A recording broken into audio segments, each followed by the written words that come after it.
So guys, good afternoon sa inyo lahat. At ang oras natin ngayon ay alas 2. So, kailangan natin bumaba ngayon dahil mag-order ako ng hollow block. Dahil nga may pagagamitan pa tayo dito sa loob. Yung division. Lalagyan natin ng hollow block para matapos itong baba, no? At ito kasing harap tapos na to. Ayan, malinis na to. Ayan. So, ang kailangan na lang dyan ay pintura. So, maayos na yan.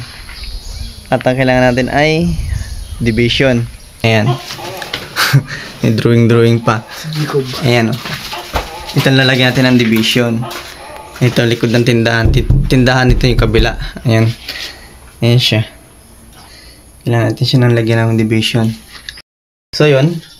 Taalis muna kami guys. So let's go.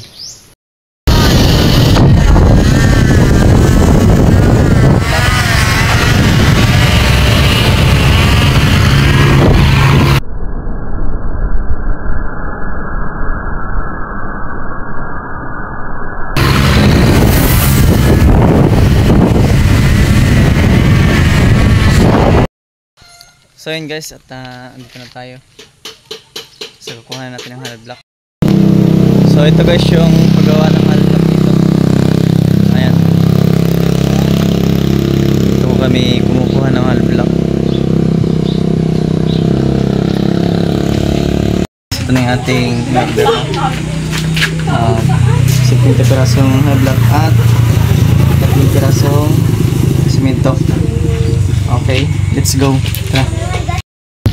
So yun guys, at dito tayo nagdiretso sa magandang lugar.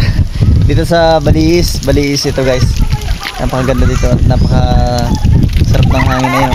Kita-kita lang nyo naman yung dahon na halatang malakas ang hangin, no? Ayan. Ayan, oh. Napakasarap dito guys, oh. Sarap tumambay dito kapag yung gusto mong mag-relax, oh.